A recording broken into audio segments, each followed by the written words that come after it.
Welcome to a second edition of McReynolds Rundown. This week, we're going to look back at the Coca-Cola 600 from last Sunday night, and we're going to get ready to go road racing again out in Sonoma, California, the first time to go out there in 2 years. So our first topic is going to be, why is Hendrick so dominant? Well, I have learned over my years of being a crew chief and now broadcast analyst, when you see an organization become this dominant, it is not just one thing. It is all things that are stacked up. I truly believe that the Chevrolet Camaro is the best it's been. They just continue to tweak on it and to make it better at all the racetracks that we go to.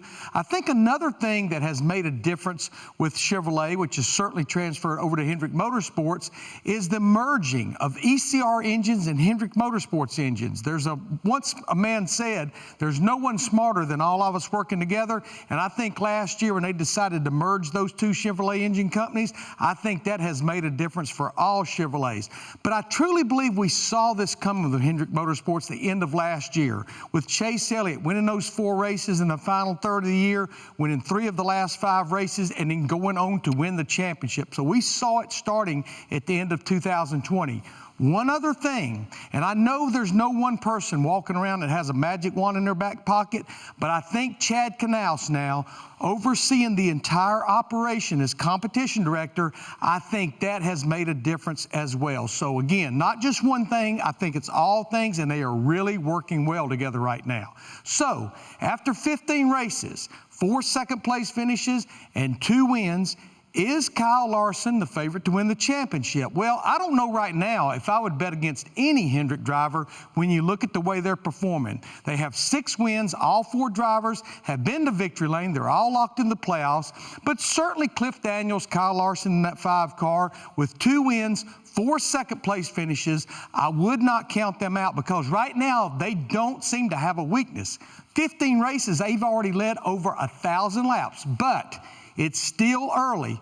Think about last year. Every week, all it was about was Denny Hamlin, Kevin Harvick. They were the ones winning all the races. It took Chase Elliott all the way to race number 23 at the Daytona Road Course to get his 2nd win, but just a few months later, it was Chase Elliott celebrating that championship. So you have to be a little bit careful trying to say this guy is a favorite to win a championship this early in the season. So the next topic is quite a debate. Do we need to quit using PJ1, or as I like to call it, traction compound, on different racetracks? I could almost make a case either way. To be honest, I'm not a big fan of artificially preparing racetracks, but I am a big fan of whatever it takes to have better racing, side-by-side racing. I look back at Charlotte Motor Speedway last week, the track out there, and I really liked the way they did it. They applied it before the Truck Series race on Friday night, before all the practice sessions on Friday. They never reapplied anymore. They just kept testing it and go out there and cleaning it each and every day, and I really thought it made a difference. You just have to know how to work traction compound, and I think that's what got some of the truck drivers in trouble in practice on Friday, is inexperience not working with the traction compound a lot. When you just first put it down, it doesn't automatically have more grip. It has to be activated with heat. How do you get heat in it? Well, weather certainly helps, but trucks or cars running on it, that's what activates it. Once we get it activated, it actually becomes just as grippy as the regular part that's not been treated, or even with more grip, which is the whole go. I look back at the 3 races, or even the 4 races, including the ARCA at Charlotte Motor Speedway, but especially like that Xfinity Series race on Saturday that was running today, I kind of like what I saw. I like the fact that hopefully when we go back to Loudon, New Hampshire in the middle of the summer, they'll use it there. I think that's one track that it's really helped the racing there. Again, I'm maybe not a fan of artificially preparing racetracks, but one thing Larry Mack is a fan of, and that's good side-by-side racing, and I think at some tracks, traction compound definitely creates that. Well, as we know, we're going to a lot of road courses in 2021, but I think one we all enjoy going to is out at Sonoma. And remember, we have not been there in 2 years, since 2019. We did not go to the state of California last year. We've been going to Sonoma since 1989. Now, I am very proud to say that I've been fortunate enough to win there 3 times with 3 different drivers, including that first event in 1989 with Ricky Rudd. Now, again, what should we expect since we've not not been there in 2 years, but we've done a lot of road course racing since we were last there. Well, the big story to me going to Sonoma, can anybody stop Martin Truex Jr.'s dominance there? He has 3 wins in the last 7 races, and we go racing there this weekend, he'll be going for his 3rd consecutive win at Sonoma. The other thing that's changed is we're going to run the carousel. Now, we did run that when we were there in 2019, and it's just an additional part of the racetrack that comes off the top of the hill and goes down on the drag strip. Honestly, I like this configuration. I think it creates more of an opportunity for passing. That's the configuration we ran for a number of years when we first started going out there, and then we came back and ran it in 2019. Other thing that's different, this may not be what Martin Truex Jr. wants to hear, is we're now going to go back with the low downforce 750 horsepower package. We have not raced it there since 2017.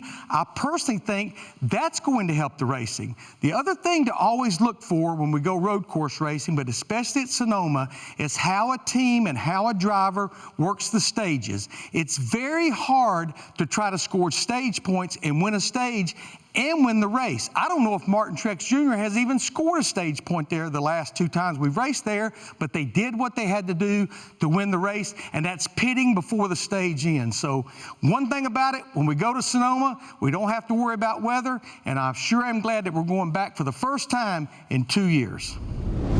All right, as promised, we're going to take a question from a fan. Nick Hamilton in Virginia says, "Hey, Larry Mack, with so many changes going on in NASCAR currently, where do you see the sport in 5 years or so?" That is a great question, because I do think the sport is very healthy, especially as we look across the horizon. Just think about all the young talent that we have right now. Think about Ty Gibbs, what he's doing in the ARCA and Xfinity Series, and we know he's probably going to be in the Cup Series in 5 years or so. Think about Sam Mayer coming up over there at Junior Motorsports. So I think the talent we've got that's coming along, it's got our sport very healthy. Another thing, I think Hendrick Motorsports, even in 5 years, probably will have the same look it has right now, and who knows, we may be talking about them approaching 300 or maybe surpassing 300 wins in 5 years or so. We'll be about 4 years into the next-gen cars, so I think we'll know a lot about what that car is about, and then I think by then, we'll maybe be with the new engine, maybe the hybrid engine with the overhead cam, and we'll probably have some new manufacturers that's joined us.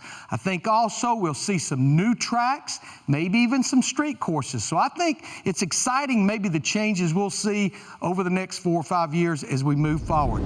All right, you can submit your questions tagging at NASCAR on Fox using the hashtag McReynolds Rundown. I hope you enjoyed this edition of the McReynolds Rundown. Next week, we're going to look back at the road course at Sonoma and look ahead to some all-star racing at Texas Motor Speedway. We'll see you next week. Have an awesome week, everybody. For more great NASCAR on Fox content, subscribe to our channel. It's somewhere right around here.